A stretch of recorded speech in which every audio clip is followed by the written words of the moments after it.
TNPSC தேர்வுக்கு தயாராகிக் கொண்டிருக்கும் மாணவர்கள் அனைவருக்கும் நாலந்தா டிஎன்பிசி அகாடமியின் சார்பாக வணக்கங்களை தெரிவித்துக் கொள்கிறேன். இன்னைக்கு நாம பார்க்கக்கூடிய கோர்ஸ் என்ன அப்படின்னு பார்க்கலாம். தேனிலே ஊறிய செந்தமிழின் சுவைதேரும் சிலப்பதிகாரம். தேனிலே ஊறிய செந்தமிழின் சுவைதேரும் சிலப்பதிகாரம் என்ற பாடல் வரிகள் யாருடைய?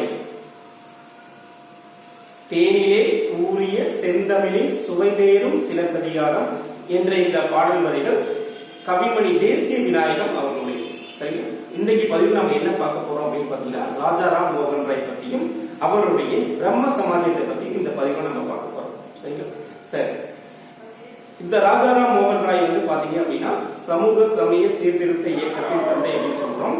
இவரை பத்தி இந்த கருத்துக்கள் வந்து நமது பள்ளி பாட புத்தகத்துல எந்த பகுதியில் இருந்து பார்க்கலாம். சரிங்களா? சமூக சமய சீர்திருத்த இயக்கங்கள் அப்படின்ற இந்த பகுதிகள் நம்மளுடைய 10வது புதிய பாட புத்தகத்துல இருக்குது. அதே போல 12வது எத்திக்ஸ் புத்தகத்துல இருக்கு. அது மட்டும் இல்லாம பழைய புத்தகம் அப்படின்னு எடுத்துட்டோம்னா 10th பழைய புக்லயும் இருக்கு, 12th பழைய புக்லையும் இந்த சமூக சமய சீர்திருத்த இயக்கங்களை பற்றிய பாடங்கள் நமது பள்ளி பாட புத்தகத்துல இருக்கு. சரிங்களா? சரி, அதுல இருந்து இருக்கக்கூடிய ராஜாராம் மோகன் ராய் பற்றிய கருத்துக்கள் தான் நம்ம இப்ப பார்க்க போறோம். சரி, பாடத்துக்குள்ள போயிடலாம். ராஜாராம் மோகன் ராய் அப்படின்னு சொன்னா கண்டிப்பா வந்து டிஎன்பிசி படிக்கிறவங்களுக்கு தெரியாம இருக்காது. அந்த அளவுக்கு வந்து மிக முக்கியமான பகுதி யார் அப்படின்னு பார்த்தோம்னா இந்த ராஜாராம் மோகன் ராய் பத்தி இந்த பாடப்பகுதிகள்.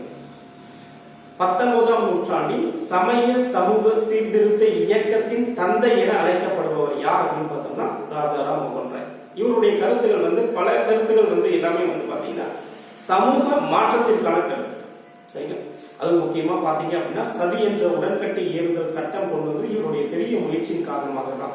அது மட்டும் இல்லாம ஒரு கடவுள் கோட்பாடு, பெண் அடிமையை ஒழித்தல், குழந்தை திருமணத்தை எதிர்த்தல், விதவைகள் மறுமணத்தை ஆதரித்தல் போன்ற பல சமய கருத்துக்களை வந்து முன்னிறுத்தி கொண்டு வந்தவர் யார் அப்படின்னு பார்த்தோம்னா ராஜாராம் மோகன் ராய். சரிங்களா? சரி, இவருடைய இந்த பாடப்புத்தகத்தில் இருக்கக்கூடிய கருத்துக்கள் என்ன அப்படின்றத பார்க்கலாம். சரிங்களா? சரி, ராஜாராம் மோகன் ராய் வந்து பிறந்த வருடம் எது பாத்தீங்க அப்படின்னா 1772. ஃபர்ஸ்டே சொன்ன மாதிரி இந்த ராஜாராம் மோகன் ராய்க்கு ராஜா அப்படிங்கிற பட்டத்தை யார் கொடுத்தாங்க அப்படின்னு பார்க்கும் பொழுது 2ஆம் அக்பர் ஷா அப்படின்றவர் இவருக்கு ராஜா அப்படிங்கிற பட்டத்தை கொடுத்தார். சரிங்களா? முகலாய மன்னர் 2ஆம் அக்பர் ஷா அப்படின்றவர் இவருக்கு ராஜா என்ற பட்டத்தை கொடுத்திருக்காங்க. சரிங்களா? சரி, இவருக்கான சிறப்பு பெயர்கள் என்னென்ன இருக்கு? புதிய இந்தியாவின் விடிவெள்ளி, முற்போக்கு ஆன்மீக கண்டம் கண்ட இந்திய கொலம்பஸ், இந்திய மறுமலர்ச்சியின் தந்தை, இந்து சமயத்தை சீர்திருத்திய செம்மல், இந்தியாவின் புத்துலக சிற்பி. சரிங்களா? இது போன்ற பல சிறப்பு பெயர்கள் இருக்கு. திரும்ப சொல்றேன் பாருங்க. புதிய இந்தியாவின் விடிவெள்ளி, முற்போக்கு ஆன்மீகம் கண்டம் கண்ட இந்திய கொலம்பஸ், முற்போக்கு ஆன்மீக கண்டம் கண்ட இந்திய கொலம்பஸ், முற்போக்கு ஆன்மீகம் கண்டம் கண்ட இந்திய கொலம்பஸ், இந்திய மறுமலர்ச்சியின் தந்தை, இந்து சமயத்தை சீர்திருத்திய செம்மல், இந்தியாவின் புத்துலக சிற்பி போன்ற பல சிறப்பு பெயர்கள் இவருக்கு இருக்கு. இவர் வந்து பாத்தீங்க அப்படின்னா வங்காளத்துல ஒரு பிராமண குடும்பத்தில் பிறந்தவர், வைதிக பிராமண குடும்பத்தில் பிறந்தவர் யார் அப்படின்னு பார்த்தோம்னா ராஜாராம் மோகன் ராய். இவர் தன்னுடைய 15வது வயதில வந்து பாத்தீங்கன்னா ஒரு துண்டு பிரசுரம் வெளியிட்டார். தன்னுடைய 15வது வயது, அதாவது பிராமண குடும்பத்துல இந்து பிராமண சங்க குடும்பத்துல பிறந்த ஒருத்தர் வந்து பாத்தீங்கன்னா ஒரு துண்டு பிரசாரம் வெளியிட்டார். எப்படி வெளியிட்டாரு பாருங்க. உருவ வழிபாடு மறைநூல்களின் கருத்துக்கு எதிரானது. சரிங்களா? உருவ வழிபாடு மறைநூலின் கருத்துக்களுக்கு எதிரானது அப்படின்ற ஒரு கருத்தை வெளியிட்டார். அதாவது உருவ வழிபாடு வந்து எந்த மறைநூலிலே சொல்லல, எந்த மறைநூலிலும் இல்லை அப்படின்னு சொல்லியிருக்காரு. அது மட்டும் இல்லாம உபநிடதங்களுக்கு விளக்கம் கொடுக்கிற அப்படின்னு பாத்தீங்க அப்படின்னா இந்த உருவ வழிபாடை பத்தி எங்கேயுமே சொல்ல, உருவ வழிபாடுக்கான விளக்கங்களும் அவர் கொடுக்கல. சரிங்களா? அப்ப பாத்தீங்க அப்படின்னா ஒரு 15 வயதுல ஒரு சிறுவன், 15 வயது சிறுவன் வந்து ஒரு வெளிப்படையான ஒரு துண்டு பிரசாரம் வெளியிடார். அப்ப அந்த 15 வயதுலயும் வந்து பாத்தீங்கன்னா இந்தியா முழுவதும் தன்னுடைய கவனத்தை வந்து ஈர்க்கிறார். முக்கியமா பாத்தீங்கன்னா வங்காள பகுதியில அனைவருடைய கவனத்தையும் ஈர்க்கிறார். அதாவது எதற்காக அப்படின்னா ஒரு கடவுள் கோட்பாடை கொண்டு வரார். அதாவது ஒரு கடவுள் தான் கோட்பாடு. இவர் வந்து பாத்தீங்கன்னா இந்து மதத்தை மட்டுமல்ல, இந்து மதம் இந்து மதம், கிறிஸ்துவ சமயம், புத்த மதம், மற்ற எல்லா மதத்தில் இருக்கக்கூடிய முக்கிய கோட்பாடுகளை எடுக்கிறாரு. அந்த கோட்பாடுகளை எடுத்து ஒரு கடவுள் கோட்பாட்டை கொடுக்கிறார். இவருடைய சங்கத்தின் பேரே ஒரு கடவுள் சங்கம். சரிங்களா? இவங்களுடைய இந்த அமைப்புல பாத்தீங்கன்னா உருவ வழிபாடு கிடையாது, கடவுள் கிடையாது, கடவுளுக்கான பெயர்கள் கிடையாது, கடவுளுக்கான உருவம் எதுவுமே கிடையாது. அப்படி ஒரு அமைப்பை ஏற்படுத்துகிறார். சரிங்களா? நீங்க ஹிஸ்டரியில நீங்க படிச்சுக்கலாம். இதுக்கு முன்னாடி இது போன்ற ஒரு அமைப்பை ஏற்படுத்துவது யாருன்னா அக்பர். அக்பர் வந்து சமய நல்லிணக்கத்தை எந்த அளவுல கொண்டு வந்தாரோ அதே போன்ற சமய நல்லிணக்கத்தை இந்தியாவில் வந்து அவருக்கு பிறகு கொண்டு வந்த ஒரு மிக முக்கியமான, அக்பருக்கு பிறகு வந்து பாத்தீங்கன்னா அனைத்து மதத்தையும் ஒன்றாக சேர்க்கக்கூடிய ஒரு கருத்தை யார் முன்வைக்கிறார் அப்படின்னு பாத்தீங்கன்னா ராஜாராம் மோகன் ராய் முன்வைக்கிறார். சரி சரி. அப்ப 15 வயதில் உருவ வழிபாடு மறைமுகக்கு எதிராக இருந்த கருத்தை வெளியிட்டு தனது கவனத்தை ஈர்க்கிறார். 1815 ஆத்மீய சபா என்ற அமைப்பை ஏற்படுத்துறார். 1815 ஆத்மீய சபா அப்படின்ற ஒரு அமைப்பை ஏற்படுத்துறாரு. இந்த அமைப்பு தான் வந்து பாத்தீங்க அப்படின்னா பிற்காலத்துல வந்து பிரம்ம சமாஜ்யம் என்று அழைக்கப்படுகிறது. சரிங்களா? இந்த ஆத்மீய சபாவுக்கு பிரம்ம சமாஜ்யம் என்ற பெயர் வைத்தவர் யார் அப்படின்னு பார்த்தோம்னா தேவேந்திரநாத் தாகூர். ரவீந்திரநாத் தாகூரினுடைய தந்தையான தேவேந்திரநாத் தாகூர். சரிங்களா? சரி. அப்ப ஆத்மீய சபாவுக்கு பிரம்ம சமாஜ்யம் என்ற பெயர் யார் வைக்கிறாங்க அப்படின்னு பாத்தீங்கன்னா தேவேந்திரநாத் தாகூர்.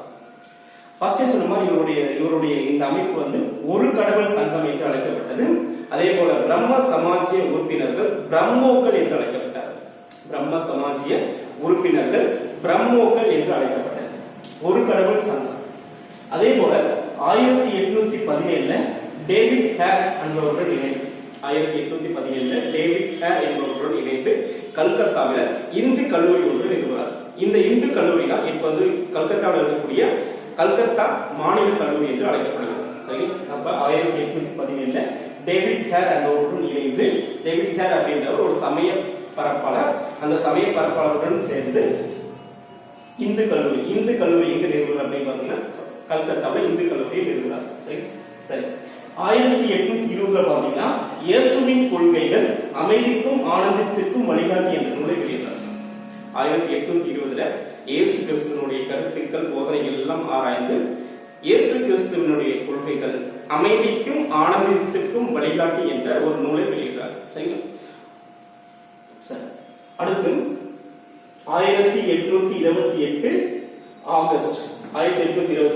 ஆகஸ்ட் 20 பாத்தீங்க அப்படின்னு பாத்தீங்கன்னா கல்கத்தால ஒரு கோயில் கட்டார். ஃபர்ஸ்டே சொன்ன மாதிரி 1828 ஆகஸ்ட் 20 கல்கத்தாவில் ஒரு கோவில் கட்டாரு. இந்த கோவில் தான் வந்து பாத்தீங்கன்னா உருவ வழிபாடு எதுவும் கிடையாது, சிலைகள் கிடையாது, கடவுளுக்கான பெயர் எதுவுமே கிடையாது. சமய அனைத்து மதத்தினருடைய சமய ஒற்றுமை ஏற்படுத்துவதற்காக இந்த கோயில் கட்டியிருக்காங்க. சரிங்களா? இந்த 1828 ஆண்டுதான் நம்ம என்ன சொல்றோம் அப்படின்னா பிரம்ம சமாஜ்யம் தோன்றிய ஆண்டாக சொல்றாங்க. சரிங்களா? 1828 பிரம்ம சமாஜ்யம் தோன்றிய ஆண்டாக சொல்றாங்க. சரிங்களா? அது மட்டும் இல்லாம இவர் பாத்தீங்க அப்படின்னா சம்வாத் கௌமுகி வங்காளத்துல வெளிவந்த முதல் வார இதழ் சம்வாத் கௌமுகி அப்படிங்கிற வங்காள வார இதழை வெளியிடுறாங்க. சரிங்களா? ஆல்ரெடி எக்ஸாம்ல கேட்டிருக்காங்க. சம்வாத் கௌமுகி அப்படின்றது எந்த மொழியில வந்தது அப்படின்னு கேட்கிறாங்க. சம்வாத் கௌமுகி அப்படின்றது வங்க மொழியில வெளிவந்த முதல் வார பத்திரிகை வெளியிடுறாரு. அதே போல மீரட் உல் அக்பர் அப்படின்ற பாரசீக பத்திரிகை வெளியிடுறாரு. சரிங்களா? மீரட் உல் அக்பர் அப்படின்ற பாரசீக வார பத்திரிகை வெளியிடுறாரு. இந்த ரெண்டு பத்திரிகையும் இவருடைய மிக முக்கியமான பத்திரிகைகள். சரிங்களா? அடுத்து ஃபர்ஸ்டே சொன்ன மாதிரி இந்த பிரம்ம சமாஜத்தை வந்து பாத்தீங்க அப்படின்னா ராஜாராம் மோகன் ராய் பிறகு வழிநடத்தி செல்லக்கூடிய யார் அப்படின்னு பார்த்தோம்னா இந்த தேவேந்திரநாத் தாகூர். சரி. தேவேந்திரநாத் தாகூர் தன்னுடைய இயக்கமான தத்துவ போதினி சபா அப்படின்றத பிற்காலத்துல என்ன பண்றாரு அப்படின்னா பிரம்ம சமாஜத்தோட இணைச்சார். தேவேந்திரநாத் தாகூர் தன்னுடைய தத்துவ போதினி சபா என்ற அமைப்பை பிற்காலத்துல பிரம்ம சமாஜம் என்ற அமைப்போட இணைச்சுக்கிறாரு. ராஜாராம் மோகன் ராய்க்கு பிறகு பாத்தீங்க அப்படின்னா பிரம்ம சமாஜம் வளர்றதுக்கு மிக முக்கிய காரணமாக இருந்தவர் யார் அப்படின்னு பார்த்தோம்னா தேவேந்திரநாத் தாகூர். சரி சரி. இந்த பிரம்ம சமாஜத்தினுடைய முக்கிய நிறைய விஷயங்கள் செஞ்சிருக்காங்க. இருந்தாலும் இந்த பிரம்ம சமாஜத்தினுடைய மிகப்பெரிய சாதனையாக பார்க்கப்படுவது எதுன்னு பாத்தீங்கன்னா சதி என்ற உடன்கட்டை ஏறுதல் பழக்கம். சரிங்களா? அப்ப அந்த காலகட்டத்துல வங்காளத்துல சதி என்ற உடன்கட்டை ஏறுதல் பழக்கம் வந்து மிகப்பெரிய அளவில் இருந்துச்சு. இதுக்காக பாடுபட்டவங்க பாத்தீங்க அப்படின்னா இன்னைக்கு நேரத்தில் ரொம்ப வருஷத்துக்கு முன்னாடியிலிருந்து இதற்காக பாடுபட்டு இருக்காங்க. சரிங்களா? அப்படி பார்க்கும் பொழுது பாத்தீங்கன்னா டெல்லி சுல்தான்கள் முதற்கொண்டே டெல்லி சுல்தான்கள், அதுக்கப்புறம் பாத்தீங்கன்னா டெல்லி முகலாய மன்னர்கள், அதுக்கு பிறகு வந்து பாத்தீங்கன்னா போர்ச்சுகீசியர்கள் எடுத்துக்கிட்டீங்கன்னா கூட அல்புகர்க்கு கூட இந்த சதி ஒழிப்புக்காக நிறைய போராடி இருக்காரு, நிறைய கருத்துக்களை தெரிவிச்சிருக்காரு, நிறைய எதிர்ப்பும் தெரிவிச்சிருக்காரு. சரிங்களா? இருந்தாலும் அதற்கான ஒரு முழு முயற்சி யாருடைய காலத்துல வந்தது அப்படின்னு சொன்னா ராஜாராம் மோகன் ராய் காலத்துல. சரிங்களா? 1829 டிசம்பர் 24 எண் 17 படி என்ன பண்றாங்க அப்படின்னா சதி என்பது தண்டனைக்குரிய சட்டம் என்று வங்காளத்தில் அறிவிக்கிறாங்க. சரிங்களா? 1829 டிசம்பர் 24 ஆணை எண் 17 படி சதி என்பது தண்டனைக்குரிய சட்டம் என்று வங்காளத்துல அறிவிக்கிறாங்க ஆங்கிலேய அரசு. சரிங்களா? இதை உடனே வந்து கொண்டு வர முடியல. ஏன்னா இந்த சட்டம் கொண்டு வரதுக்கு வந்து பாத்தீங்கன்னா இந்து சமயத்திலிருந்து பல எதிர்ப்புகள் வந்தது. இந்து சமயத்திலிருந்தும் பிராமணர்களிலிருந்தும் பாத்தீங்க அப்படின்னா பல எதிர்ப்புகள் வந்தது. அந்த எதிர்ப்புகளையும் தாண்டிதான் வந்து பாத்தீங்க அப்படின்னா இவருக்கு சட்டத்தை கொண்டு வர. அது இல்லாம பிரிட்டிஷ் இந்தியாவின் சார்பாக பிரிட்டிஷ் பார்லிமெண்ட்ல கூட முறையிடுறாங்க இந்த சட்டத்தை கொண்டு வரக்கூடாது அப்படின்னு சொல்லிட்டு இந்து சமயத்தை சார்ந்தவர்கள் கொண்டு வராங்க. இருந்தாலும் ராஜாராம் மோகன் ராய் அவர்கள் கூட விவாதம் பண்ணி நடத்தி கடைசியாக வந்து பாத்தீங்கன்னா 1829 டிசம்பர் 24 இந்த சட்டத்தை வந்து வங்காளத்தில் கொண்டு வராங்க. 1861 பாத்தீங்கன்னா இந்த சட்டம் இந்தியா முழுவதும் அமல்படுத்தப்படுகிறது. 1861 விக்டோரிய மகாராணி காலத்துல இந்த சட்டம் பாத்தீங்கன்னா இந்தியா முழுவதும் அமல்படுத்தப்படுகிறது. சரிங்களா? இந்த சட்டத்தை யார் கொண்டு வரும்போது யார் இருந்தாங்க அப்படின்னு பாத்தீங்கன்னா 1829 வில்லியம் பெண்டிங் பிரபு இந்தியாவினுடைய முதல் தலைமை ஆளுநர் யார் அப்படின்னு கேட்டோம்னா வில்லியம் பெண்டிங் பிரபு. இவருடைய காலத்துல தான் என்ன பண்றாங்க அப்படின்னு பாத்தீங்கன்னா இந்த சட்டம் வந்து கொண்டு வராங்க. அது மட்டும் இல்லாம ராஜாராம் மோகன் ராய் கூட சமய பரப்பாளர் ஒருத்தரும் சேர்ந்து இந்த சதி என்ற உடன்கட்டைக்காக போடுறார்கள். அவர் யாருன்னு பார்த்தோம்னா வில்லியம் கேரி. அப்ப வில்லியம் கேரி என்ற சமய பரப்பாளரும் ராஜாராம் மோகன் ராய் கூட சேர்ந்து இந்த சதி ஒழிப்பு சட்டத்தை கொண்டு வரதுக்காக நிறைய பாடுபட்டிருக்கார். William carry. ராஜாராம் மோகன் ராய் பாத்தீங்கன்னா அவருக்கான இந்த ஆளுமையை பார்த்தோம் அப்படின்னா மிக வியக்கக்கூடிய விஷயமா இருக்கு. சமஸ்கிருதம் தெரிஞ்சிருக்கு, அவருக்கு வங்காளம் வந்து அவருடைய தாய்மொழி. வங்காளம் தாய்மொழியா இருந்தாலும் பல மொழிகளை கற்றிருக்கார். ஒன்று சமஸ்கிருதம், பாரசீகம், அரபி, கிரேக்கம், ஹீப்ரு, ஹிந்தி பல மொழிகளை கற்று தேர்ந்தவராக ராஜாராம் மோகன் ராய் விளங்கியிருக்கார். சரிங்களா? 1833 இங்கிலாந்துல பிரிஸ்டல் அப்படின்ற இடத்துல வந்து பாத்தீங்கன்னா இயற்கை எழுதியிருக்காரு. சரிங்களா? இப்ப ராஜாராம் மோகன் ராய் பத்தி சொல்லணும் அப்படின்னா ராஜாராம் மோகன் ராயுடைய இந்த பிரம்ம சமாதியம் பல விஷயங்களுக்காக பாடுபட்டிருக்கு. பல விஷயங்களை சமூக சீர்திருத்தங்களை மக்களிடையே கொண்டு வந்திருக்காங்க. அதுல மிக முக்கியமானது சதி என்ற உடன்கட்டை ஏறுதல் சட்டம். அது மட்டும் இல்லாம பிற்காலத்தில் கொண்டு வரப்பட்ட குழந்தை திருமண சட்டமா இருக்கட்டும், 1856 கொண்டு வரப்பட்ட விதவைகள் மறுமண சட்டமும் இந்த அமைப்பினுடைய மிக முக்கியமான கருத்துக்கள் தான் பிற்காலத்தில் சட்டமாக நடைமுறைக்கு வந்திருக்கு. சரிங்களா? இது மட்டும் இல்லாம பிரம்ம சமாஜம் நிறைய சமூக சீர்திருத்த கருத்துக்களை கொண்டிருக்கிறது. ஒரு சமய கோட்பாடு என்ற கருத்துக்களையும் முன்வைச்சிருக்காங்க. சரி, இப்ப பிரம்ம சமாஜம் அப்படின்னு பார்க்கும் பொழுது இவருக்கு பிறகு வந்த காலத்துல ராஜாராம் மோகன் ராய் பிறகு வந்த காலகட்டத்துல பிரம்ம சமாஜத்தை யார் தாங்கி இருந்தது அப்படின்னு பார்த்தோம்னா தேவேந்திரநாத் தாகூர். ராஜாராம் மோகன் ராய் இறப்புக்கு பிறகு இந்த பிரம்ம சமாஜத்தை முன்னின்று நடத்தி சென்றவர் யார் அப்படின்னு பாத்தீங்கன்னா தேவேந்திரநாத் தாகூர். சரிங்களா? தேவேந்திரநாத் தாகூர் வந்து இந்த சமயத்தை தொடர்ந்து செஞ்சுட்டு இருந்தாலும் பிற்காலத்துல வந்தக்கூடிய இளைஞர்கள் வந்து பாத்தீங்கன்னா அதிக சீர்திருத்த கருத்துக்களை கொண்டவர்களா இருந்தாங்க. இன்னும் வேகமாக செயல்படக்கூடியவர்களாக இருந்தாங்க. அப்ப தேவேந்திரநாத் தாகூரினுடைய சீடரான கேசவ் சந்திர சென் பிரம்ம சமாஜத்திலிருந்து பிரிந்து தனியா ஒரு சமாஜத்தை ஏற்படுத்துறாங்க. பாருங்க, பிரம்ம சமாஜத்திலிருந்த தேவேந்திரநாத் தாகூரினுடைய சீடர் கேசவ் சந்திர சென் பிற்காலத்துல இவருடைய தனியார் முரண்பாடு சில கருத்துக்கள் வேறுபாடுகளுக்காக என்ன பண்றாரு அப்படின்னு பாத்தீங்கன்னா பிரிஞ்சு தனியா முற்போக்கு பிரம்ம சமாஜம் அப்படின்ற அமைப்பை ஏற்படுத்துறாரு. சரிங்களா? இந்த முற்போக்கு பிரம்ம சமாஜம் என்ற அமைப்பை வந்து பிரிச்சு யார் கொண்டு வந்தார் அப்படின்னா கேசவ் சந்திர சென். அதாவது தேவேந்திரநாத் தாகூரினுடைய தீவிர சீடரான கேசவ் சந்திர சென் தனியா ஒரு இயக்கத்தை ஆரம்பிக்கிறார். சரிங்களா? அதுக்கு பிறகு பாத்தீங்கன்னா இந்த முற்போக்கு பிரம்ம சமாஜத்திலிருந்து சில பேர் பிரிஞ்சு என்ன பண்றாங்க அப்படின்னா சாதாரண சமாஜ் அப்படின்ற அமைப்பை ஏற்படுத்துறாங்க. சரி, இவங்க ஏன் பிரிஞ்சாங்க அப்படின்னு பார்க்கும்பொழுது கேசவ் சந்திர சென் தன்னுடைய 14 வயது மகளை இந்திய இளவரசர் ஒருவருக்கு திருமணம் செஞ்சு கொடுத்தார். சரியா? அப்ப குழந்தை திருமணத்தை எதிர்த்து போராடக்கூடிய இந்த அமைப்புல இருந்துகிட்டே இவர் வந்து என்ன பண்றாரு, தன்னுடைய மகளை வந்து 14 வயசுலயே வந்து திருமணம் பண்ணி கொடுத்ததுனால இவருடைய கருத்துக்களுக்கு முரண்பட்டு சில பேர் தனியா வெளியே வராங்க. அவங்க கொண்டு வந்ததா என்ன சமாஜ் அப்படின்னு பார்த்தோம்னா சாதாரண சமாஜ் என்ற அமைப்பை வந்து ஏற்படுத்தியிருக்காங்க. சரிங்களா, இது ஒரு முக்கியமான விதி. அதன் பிறகு பார்த்தோம் அப்படின்னா பிரார்த்தன சமாஜ் கேள்விப்பட்டிருப்பீங்க. பிரார்த்தன சமாஜ் அப்படின்ற அமைப்பே வந்து பாத்தீங்க அப்படின்னா இந்த பிரார்த்தன சமாஜ் அமைப்பே வந்து பாத்தீங்கன்னா பிரம்ம சமாஜத்திலிருந்து உருவான ஒரு அமைப்பாக தான் தெரியும்.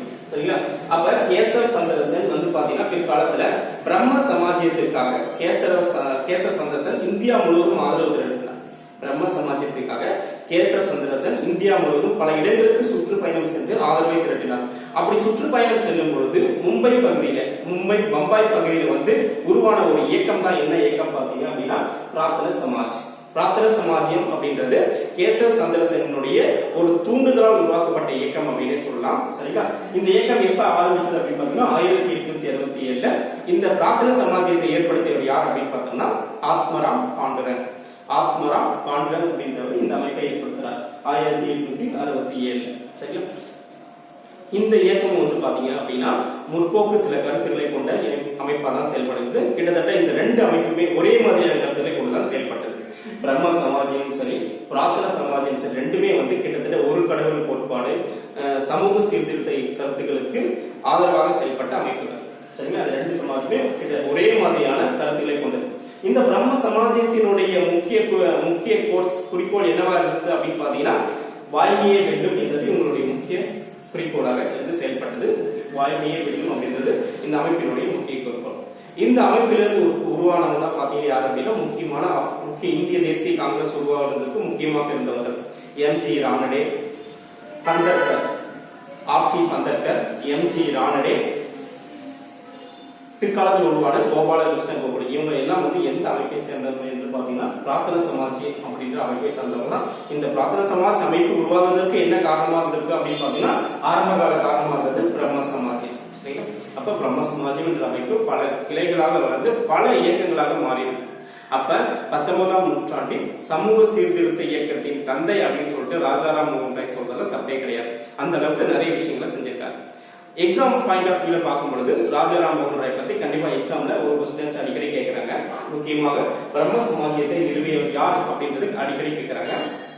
அதே போல பிரம்ம சமாஜம் எந்த ஆண்டு தோற்றுவிக்கப்பட்டது? 1828. இந்த கொஸ்டினும் நிறைய முறை டிஎன்பிஎஸ்சி எக்ஸாம்ல கேட்டிருக்காங்க. அதே போல சதி என்ற உடன்கட்டை ஏறுதல் சட்டம் எந்த ஆண்டு கொண்டு வரப்பட்டது? சதி என்ற உடன்கட்டை ஏறுதல் சட்டம் 1829 டிசம்பர் 24 கொண்டு வரப்பட்டது. இந்த கொஸ்டின் நிறைய முறை கேட்டிருக்காங்க. சரிங்களா, அதே போல இவருடைய பத்திரிகைகள் ரொம்ப முக்கியம். சம்வாத் கௌதமி அப்படின்றது வங்காள பத்திரிகை, மீரட் உல் அக்பர் அப்படின்றது பாரசீக பத்திரிகை. சரிங்களா, அதே போல இவருடைய கிறிஸ்துவினுடைய கொள்கைகள் குறித்து இவர் எழுதிய நூல் எதுன்னு பாத்தீங்கன்னா இயேசுவின் கொள்கைகள் அமைதிக்கும் ஆனந்தத்திற்கும் வழிகாட்டி அப்படின்றது இந்த அமைப்பு. சரிங்களா, அதே போல டேவிட் ஹேர் அப்படின்றவருடன் இணைந்து கல்கத்தா இந்து கல்லூரியை நிறுவியிருக்கிறார். இது ஒரு முக்கியமான விஷயம். இவர் ஃபர்ஸ்ட் ஆரம்பிச்ச சபை பேர் என்ன அப்படின்னு கேட்டீங்கன்னா 1815 உருவாக்குன ஆத்மீய சபா. இதெல்லாம் வந்து மிக முக்கியமான கொஸ்டின்ஸ். அதே போல இவருக்கு ராஜா என்ற பட்டத்தை யார் கொடுத்திருக்கார் அப்படின்னு பார்த்தோம்னா 2ஆம் அக்பர் ஷா. சரிங்களா, இதெல்லாம் வந்து பாத்தீங்கன்னா எக்ஸாம் பாயிண்ட் ஆஃப் வியூல மிக முக்கியமான விஷயங்கள். சரி, இனி வரக்கூடிய அடுத்த சப்ஜெக்ட் தொடர்ந்து பார்க்கலாம்.